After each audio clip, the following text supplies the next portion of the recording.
Hello, you joined me in my car for an instructional sort of how-to video on diagnosing a more complex, or really diagnosing any problem.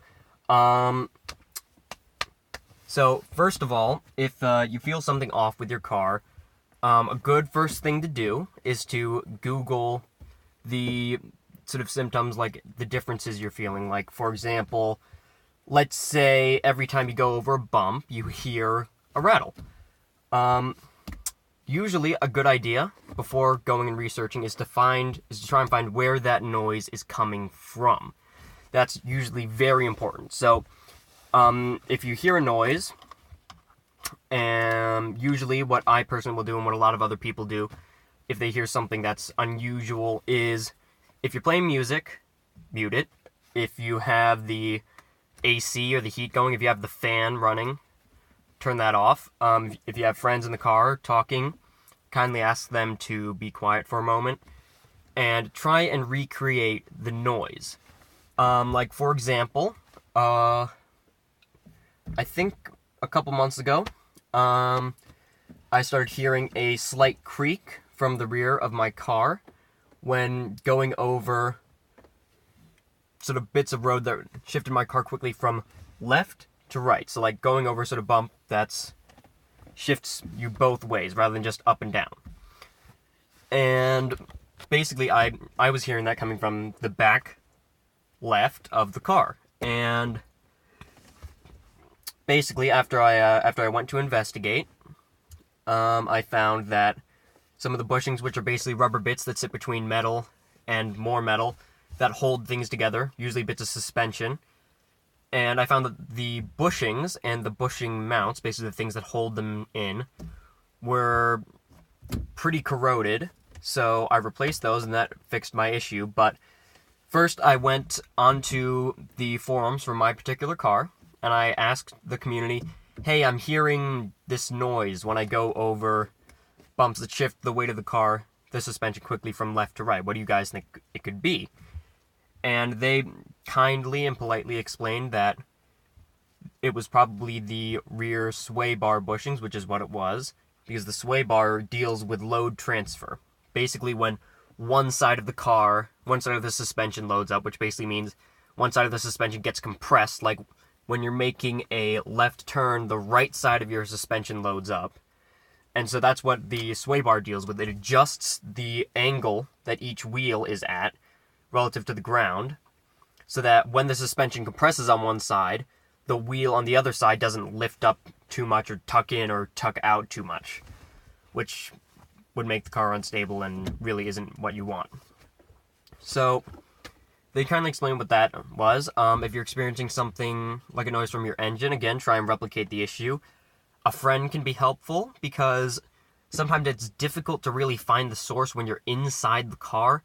So having somebody around to help you replicate it can really be helpful. So, for example, something that is kind of famous as a problem on my particular car, an E46 BMW 3 Series, is something called the Vanos rattle. Now, Vanos is part of a very complex system that basically is variable valve timing, and basically that adjusts when in the cycle of the engine, the valves which let air and fuel in, and let exhaust out, open and close. And changing when this happens can basically give the engine different characteristics, like being more efficient versus being more powerful. So, basically something that this car is rather famous for. It's not really debilitating or even that great of a problem. It just creates some power loss low down in the engine's rev range when the rev meter is towards the bottom. And I was hearing a sort of rattle at low RPM, so I asked my brother to just sort of drive down our driveway and hold the RPMs I was hearing the noise at. And sure enough, I heard the telltale noise, and a couple months later, after sort of steeling myself and preparing, I did the job. It was a lot easier than I thought it would be, but So I fixed that. But basically, diagnosing a complex problem, if you hear a weird noise and you decide to investigate it, try and get the vehicle inside as quiet as possible. So no radio, no heating or air conditioning, no fan, no talking, and basically just try and get everything as quiet as possible. Try and make the sound happen again. Try and replicate the issue, alright? So that you can figure out where it's coming from and under what conditions it appears.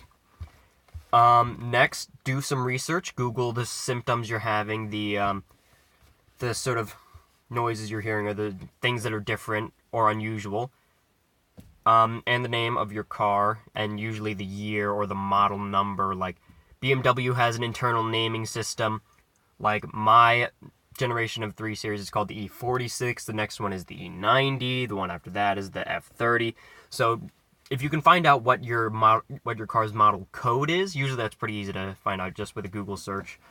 Include that, because that's usually what people will refer to their car using when describing problems or detailing guides. After that, you want to, after doing some research, maybe ask the forums as well. Put in the problems you're having, along with your car, what year, where it is, what you were doing when the noise happened, what conditions you were able to get it to appear under, what can you do that makes it reappear, and where you think it's coming from. Things like that. Just be as descriptive as possible, because something that I've often heard people use as an analogy, both for fixing cars and fixing computers, is that going up to somebody, or going to somebody who could potentially help you with your issue and saying, it doesn't work, or I hear a noise, is essentially like going to the doctor and saying, it hurts. Well, what hurts? What were you doing before it started hurting? Are you taking anything or doing anything that you think could make it hurt? Where does it hurt? When does it hurt? Questions like that. It's difficult to figure out what an issue is without having a lot of the circumstances surrounding it. So, just try and be as descriptive as possible, include as many details as possible. Stuff like, for example, I had a Mountain Dew in the cup holder usually won't be relevant. Just, what were you doing? Where were you? What speed were you going? What's the condition of the road? Is it bumpy, smooth, just sort of mediocre? Were you cornering? Was it straight? Was it on a hill? Were you braking? Were you accelerating? Things like that. Be specific. That's the most important thing if you're going to the internet, going to the forums to get people to help you solve your issue. That is the number one thing. Being as specific as possible. Beyond that, if they'll usually give you a few things it could be, it's then your job to go and check those things. So they might say, oh, it could be your rear shock mount, which is where the rear shock absorber connects to the body. It could be your sway bar link, which is where the sway bar connects to each side of the car. It could be a bushing of some sort. So they'll usually give you a couple things that it could be. And again, it's your job then to check them yourself. If you don't feel comfortable, you can always go to a mechanic and have the issue diagnosed, but you can then not have the repair done by the mechanic. You can at least attempt the repair yourself. Because sometimes things can't be really diagnosed just with a simple look. Sometimes the problem can be deeper than you think it is. And mechanics usually have a lot more tools, a lot more devices that can sort of determine what's wrong than you might. Sometimes you'll be able to figure what's wrong by yourself. Sometimes you'll need to ask for help. But trust me when I say there's no shame in asking for help. I've personally given in, thrown in the towel, and taken my car to a mechanic multiple times when I felt I was in over my head and couldn't really finish what I was doing or couldn't figure out what was wrong. And as long as you find a good mechanic who's honest with you and takes care of you, then chances are you can form a relationship, because you don't always have the tools to do everything by yourself. Multiple times I've had parts that needed a hydraulic press to install. Like, sometimes parts of a car are pressed into sort of carriers, things that mount them to the car. And those carriers are usually pretty expensive, because usually they don't break. They just need to have things pressed in and out of them. But I don't have a press, so I had to go to a mechanic and say, look, I know I didn't bring my car here, but I need these parts pressed into this carrier, and I need the old ones pressed out. Can you help me? And they were very nice. They helped. I got done what I needed to get done. But it's just an example. Just because you work on your own car doesn't mean you can't have a relationship with an independent mechanic. Oftentimes, you might need them to help you. They can help you figure out what's wrong, because sometimes things aren't easily diagnosed over the internet. So, my general recommendation is try and figure out what's wrong with your car first using the internet, like over the forums, ask people over the internet, try and research your issue. Then use the advice that they give you, and take a look yourself. If you think they're wrong, or you don't think they've really figured out what the issue is, give your local mechanic a call.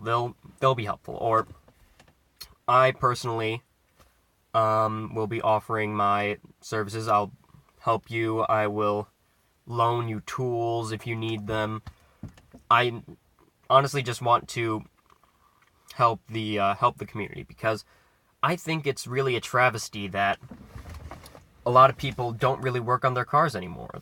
Like, I know all over the place that, not even necessarily here, just that there are mechanics out there who won't necessarily do the best job that they could, and there are ones out there with malicious intent. There are ones out there that are ignorant. Not all of them. There are still many good ones, but I just think it's a tragedy that people, if something's wrong with their car, they don't even have any idea where to begin.